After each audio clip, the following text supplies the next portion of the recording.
All praise is due to Allah who has united the hearts of the believer in Islam and has made it an obligation to remain united and has made it forbidden to become separated in his clear book. I bear witness that there is nothing worthy of worship except Allah, who guides straight path whom he wills, and I bear witness that our leader Muhammad is his messenger and the best caller to the way that is straight. O Allah, send your prayers and your peace upon our leader Muhammad and upon his family and upon his companions, whose hearts were united and whose souls were educated, so that they became victorious leaders. And what follows thereafter, O believers of Allah, I advise you as well as I advise myself to first have the proper regard for Allah and thereafter be obedient to him. Dear believers, I greet you with the universal greetings of peace. Assalamu alaikum, which means peace be with you. This week we are looking at the attribute of Al-Ahad. Al-Ahad, which means the one, the only one.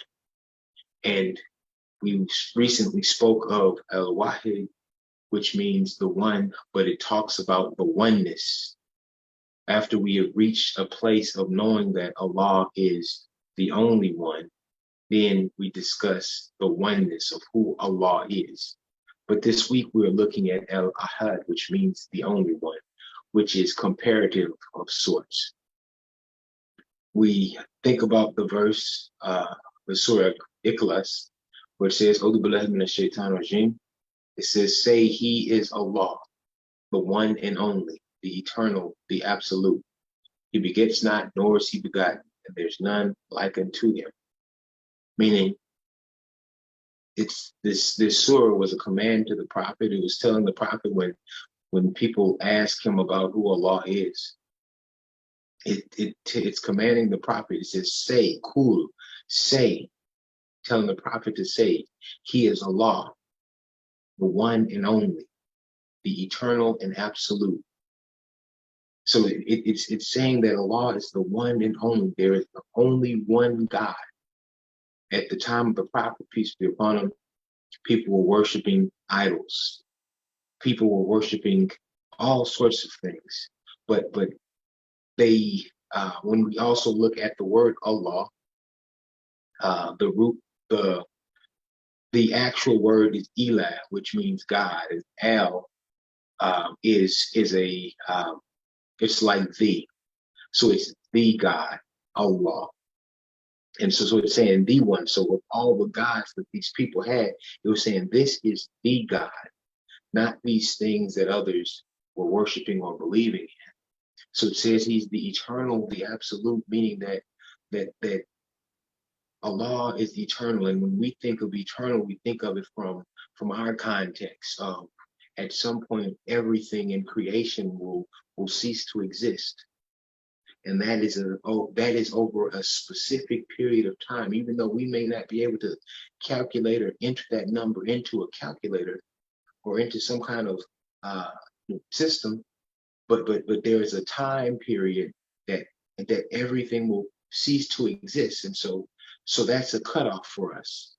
But for Allah, he is eternal, meaning that past that time that everything ceases to exist, Allah will still be here. He's the eternal, the absolute. He will be here, and everything that is within creation from the beginning of creation till the time that creation is gone still answers and depends on Allah. So he is the eternal, the absolute. And then this discussion of he begets not, nor is he begotten. So there are multiple groups being addressed in this surah. When it talks about he is the one and only, the eternal, the absolute, say he is Allah. This is to those who may worship idols that they make. They may worship the clouds, they may worship the stars, they may worship mountains, they may worship all these things in creation, inanimate objects. Allah is the eternal, the absolute. Those things will wither away. But then it says, "He begets not, nor is he begotten," meaning that he does not have children, nor was he born. So this is a conversation to a different group. And that's what is being conveyed.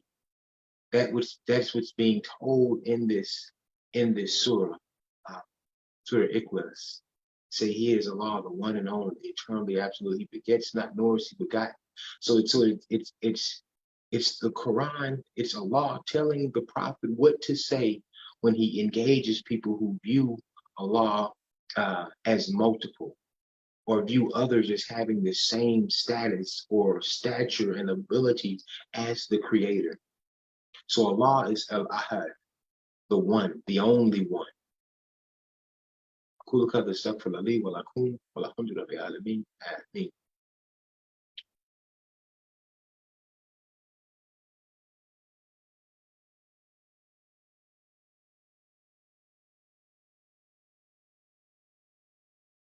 اللهم صل على محمد وعلى آل محمد كما صليت على آل إبراهيم وعلى آل إبراهيم إنك حميد مجيد.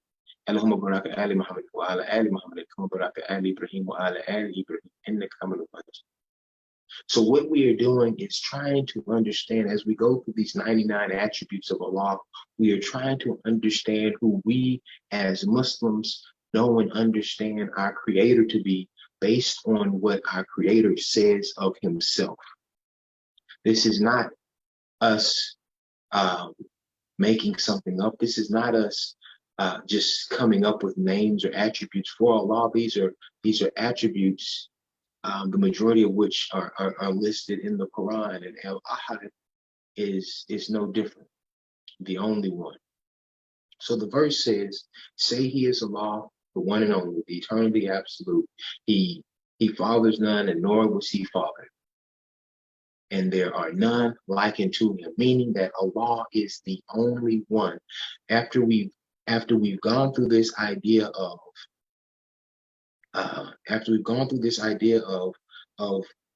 He's eternally absolute, when we talk about things in creation that people worship, these inanimate objects that people worship, and if we accept that, okay, well, Allah is eternal absolute, so we move past that frame of thinking, and then we begin to take idea of God in the human form, in whichever form it may be. We start thinking about God in the human form, and it says He fathers none, nor is He fathered. So it addresses that issue. And lastly, there are none like unto Him, meaning that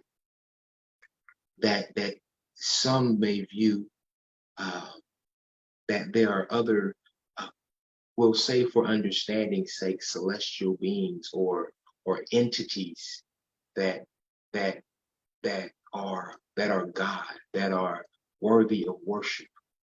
This last one that says, and none are like unto Him, meaning that there are none that are creators as Allah is.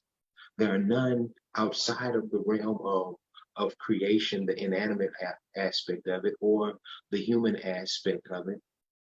Now it addresses here the abstract or the entity idea or understanding of God, something that you can't see, something that's maybe worship, the presence, a spirit.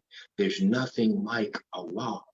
And this is what was commanded to the Prophet to say in Surah Al-Ikhlāṣ. It says, say Prophet, say Muhammad, tell them, when they ask you about who Allah is, He's Al-Ahad, the one and only, the eternal, the absolute. He begets not, He fathered, He fathers none, nor was He fathered. And there's none like Him. There's nothing like our Creator. There's nothing like Allah. So, dear believers, as we go through these attributes, let us understand and really begin to engage who our Creator is, understand who our Creator is, because all this understanding, all these attributes are to either show who our Creator is and why we should worship Him, or show what our Creator does for us, and in the same vein, why we should worship Him. So let's get to know our Creator, dear believers. Allah is Al-Ahad, the one and only. ربنا آتنا في الدنيا حسنة وفي الآخرة حسنة وقنا عذاب النار ربنا تقبل منا إنك أنت السميع العليم إن صلاتي ونسكي ومحياي ومماتي لله رب العالمين لا شريك له وبذلك أمرت وأنا أول المسلمين الحمد لله رب العالمين آمين.